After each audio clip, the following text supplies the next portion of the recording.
This is in breaking news. Police are inherently violent. Calling for the Detroit Police Department to be defunded. Our officers can barely do their job without the threat of a 5-second video igniting uninformed public outrage. And you can see it got violent. But if the general public and the media knew the people and the sense of purpose behind each badge, they'd have a hard time maintaining any anti-cop mentality. Bridging that divide is predicated on a deliberate and relentless mission to tell the story of who our officers are and what legacy their leadership is creating.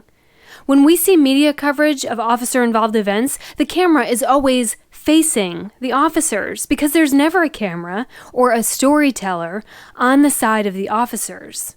Fixing that is how we start to reclaim the narrative and restore community trust. 23, 10, 4, 20 direct. Shots fired, soldiers down. See the events to my location. My documentary about line of duty deaths was the first signal that my TV news career was ending. I was covered in blood. Blood was squirting out of my neck. When the newsroom manager demanded to know why my script didn't say, "Not all cops are good."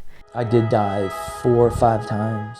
It actually ended a few years later, after producing a 4-part series called 24-Hour PD.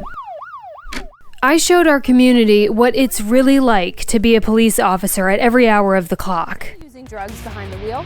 Put your right foot in front of your left heel to toe.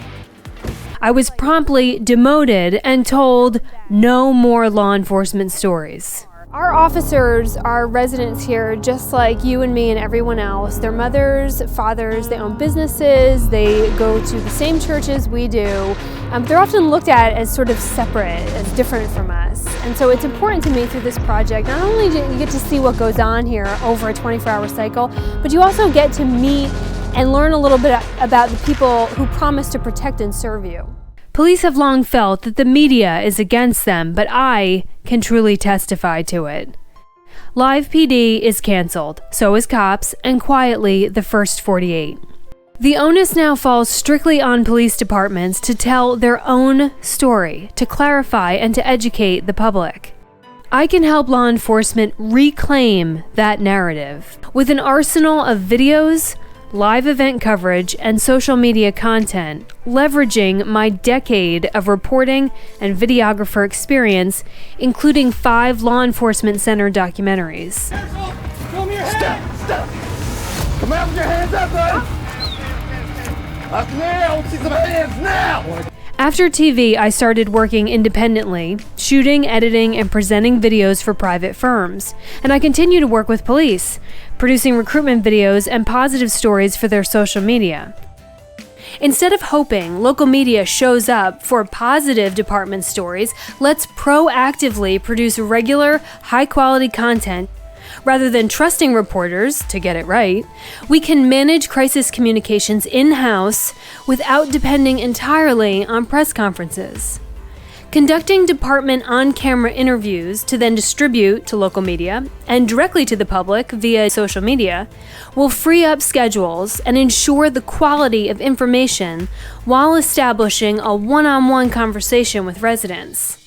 This preserves your message, not the often highly edited output from media outlets. I'd also like to add a department camera to all media interviews as insurance against distortion, and train all members of the communications team on the fundamentals of digital media production so that the effort is a team effort. Additionally, produce custom, targeted recruiting videos to reach a wide audience of potential recruits. And well, plenty more, but I am not trying to turn this into one of my documentaries. I have the bulk of video equipment that I would need and can handle every aspect of production, from shooting to editing to on-air presenting, either in scripted stories or live event coverage for, say, riots or protests. Set the standard in communications during a time where it could not be more critical. Should the department decide to expand these efforts, I hope you'll consider me to start laying the foundation. Thank you.